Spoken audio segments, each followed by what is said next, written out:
here to answer questions. But the main thing to know is that, as we mentioned, registration is opening June 10th for new students. So our current students are currently able to access registration through May 29th. Then it will shut down for a while, and then only new students will have access starting June 10th. And that will stay open for them through the end of the first week of classes. And then academic advising is completely virtual. Students make appointments through Navigate, and all colleges try and have advising done by the end of July. So that's the main like pieces of academic advising. But what questions did you all have, or what more information did you want to learn about academic advising?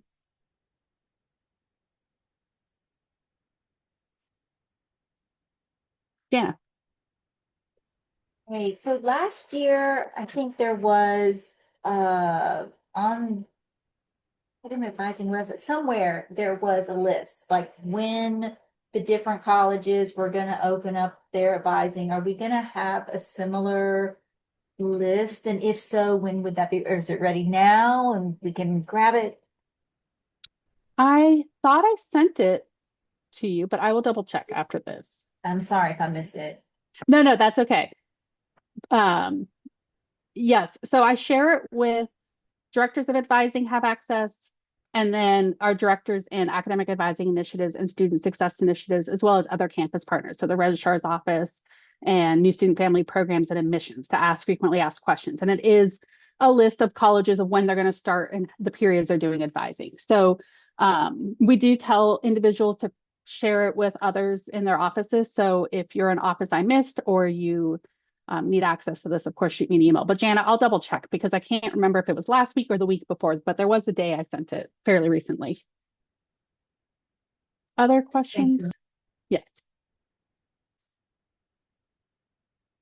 And I can't see everyone on my screen, so feel free to also stick things in chat or unmute because I can't see all the hands if they're being raised.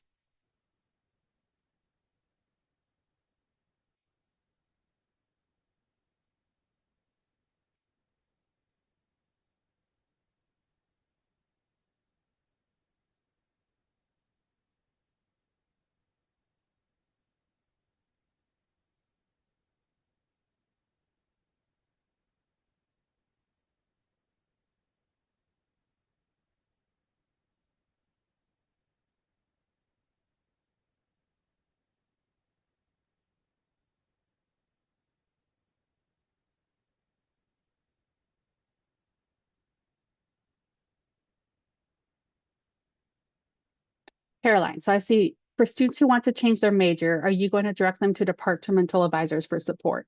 So for transitional advising, we will meet with students who want to change their major to talk about that change of major process, but we do tell them that they have to still meet with an advisor in their department because we don't have time, the capacity to go over all of that information that they would receive in the department when it comes to general policies and how to do course registration and all the other pieces that the colleges cover that aren't major specific.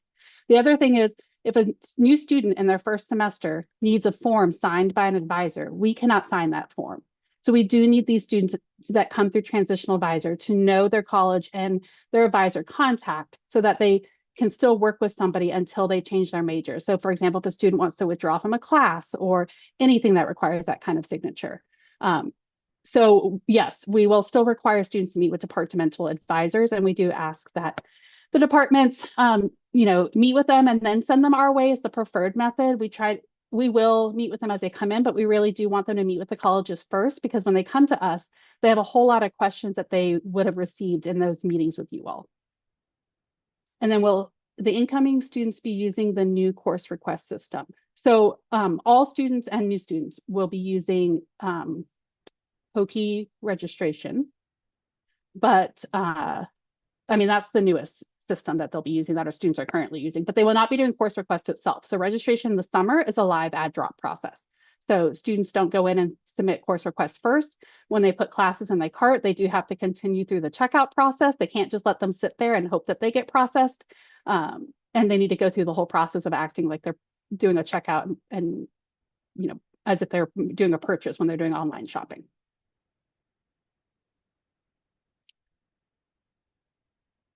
And I did actually ask Lauren if she could address something for us, so I'm going to turn that to her. Sure. I was also going to jump into and just say that we, in partnership with New Student and Family Programs, have offered two or will be offering a total of two family sessions that are on their webinar series that they are having throughout the summer. We just offered one last Wednesday, I think, and then we have another one on the 27th of May where we're actually going over how to best to help your student to be prepared for advising sessions, make sure that you're not on the beach, that you're not in a car, like while you're trying to do your advising sessions, because we all know that happens. I see some head shaking here. And to also remind them to try and have, the AP exams, at least the names of the exams that they've taken, if they've had scores, if they have electronic copies of their transcripts, just so they can bring all that information with them to their advising session, knowing that we're going to be waiting for AP scores and all that kind of stuff. We really wanted to highlight how just having that information and talking about what tentative schedules can look like with anticipated credit is helpful. So we really tried to hone in on that, on how to best be prepared for that advising session. We did mention, of course, the dates that registration would be open and that we said patience is going to be needed in the summer because you're probably not going to have a full schedule on day one of registration, and that schedules can be changed throughout the entire summer. And so we really try to set expectations of, we're really trying to finish the spring semester, graduate students, answer current student questions right now before we transition to our incoming student population. Because I think we have found over the last couple of years of really just trying to set expectations is very important in the beginning, that, we're still trying to transition out our students who just graduated and our continuing population before we pivot to incoming. So we really did try to articulate to families, and I'm sure students were on the webinar too, that yes, you can absolutely get in and do registration, but you'll have to hang tight to do your registration appointment, that we just don't want to create any barriers. So go in, play around, but also, if you have questions or if you're waiting on your Alex, test scores and those kind of things, to really, patience, it's not a one and done. It really truly is a summer advising experience. Not that that's going to solve all problems and make everybody happy, but we did try to, articulate kind of what those expectations were over the summer and some of the materials that they should have with them to be a productive advising experience, and harped on checking their VT email, because we all know that that's going to take a shift, for students to check their VT email, and to join a Canvas site if that's part of their onboarding experience. But we did, in the survey where people registered to attend Welcome Warm Up today, there were a couple questions that I thought, unless anybody has questions, which still put them in the chat or raise your hand. Okay, maybe we'll start with the chat ones first, Nassim. That we'll start there and we can always pivot to questions that were asked in the registration process. So Parker, your question is, if we help students with registration through Banner, will their Hokie registration card update after 24 hours? Can you clarify what you mean help students with registration through Banner? Like, do you mean you're going in to register them for classes in Banner? If I've had a look at their transcript and I see that they're bringing in credit, but it's not on their record yet, so I need to override like a prereq or something like that within Banner. How long will it take for it to show up on their registration, or will it show up in their registration on Hokie card? So you're actually registering them for the course because you have to override the prerequisite. Is that what you're saying? Yeah. It should be instantaneous, but don't forget, you have to let them register for classes first. We should not be the one registering them for their first class, but that should be instantaneous. There are a lot of should, coulda, wouldas with Hokie registration, so I'm just going to speak that out into the universe. But Banner is the source of record. So, I mean, that's what the student will be enrolled in. So it should show up, in their cart per se, but it should have, it shouldn't have a shopping cart next to it anymore, because they would have they would have been registered for it. We just want to make sure that registration happens after they've at least registered for their first class on their own. Yeah. All right. And then Caitlin, great point. To double check the classic view schedule in Hokie Spa just to confirm. Absolutely. Let's see here. Would it be possible for Cranwell International to also receive these advising dates so that when we get international students that come with questions, we have that resource for them? Absolutely. And so Naseem, you'll have that and you can send that over to Cranwell as well to make sure that folks over there have it too. Absolutely. All right, I'm double checking, make sure I didn't miss any questions. All right, perfect. So one of the questions that was in registration for this event, whether or not it came from folks in this group or not, is what follow-up, if any, occurs after initial advising to confirm a student's enrollment still aligns with their plan and requirements, which a loaded question because we all know that students like to do what they want to do, and we can give them great advice. But throughout the summer, just depending on, again, college and major, just the size and capacity, because there are some colleges that are advising students for the first time all the way through the entire summer, where some smaller colleges might start their advising in the beginning of the summer and have time to circle back at the end of the summer. But again, it's just based off of numbers and capacity to do so. So there might be some spaces that, and I'll pick on university studies, which we are the smallest, so this is not a fair representation of what other colleges do, but also have other partner and colleague advisors review their advising recommendations for that student and also double check their schedules and follow up with any issues that the student currently has on their schedule. Now, that's only as good as that point in time, because students can go in and change their schedules at any time that they choose to. So it really is, that point in time that they're double checking what that student was enrolled in. But again, later that evening, they could go in and make a change without anybody knowing. So, it's one of those where it's a moving target. But I think that's part of the conversations that are happening within, whether it's a college session or the individual student advising session, to really articulate that, these are where your courses, if you're coming in with any, are working towards your program of study. And then these are the areas that you have room for free electives, if you have any, to really educate them on what the requirements are. And, don't go willy-nilly, because some of these courses may not count towards your program of study. And so if you have questions before you change anything, please check in.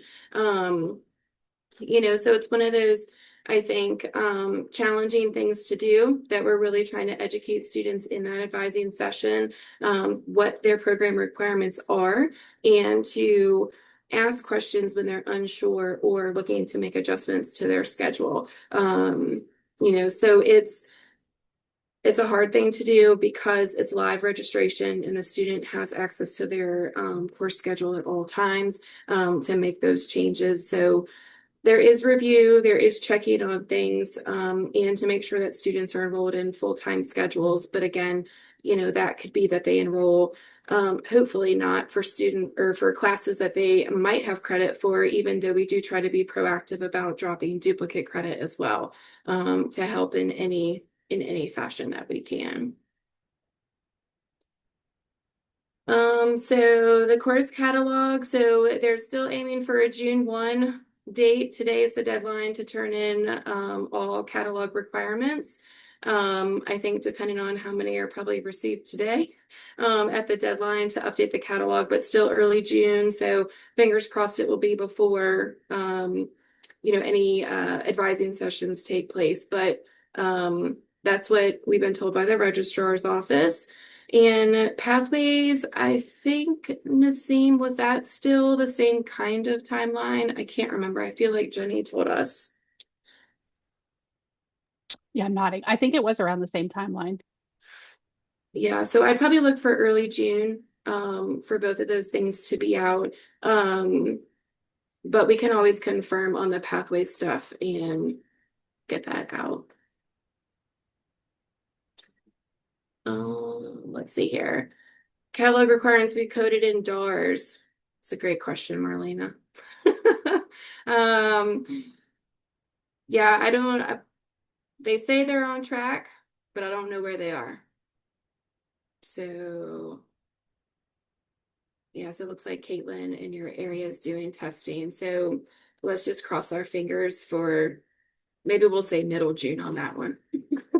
Let them do the other two things by early June. But I feel like in the last meeting, I forget which one it was, but that they were working to get those in. But yeah. Any other final questions? I'm surprised they haven't entered our room yet. So, but any other final questions?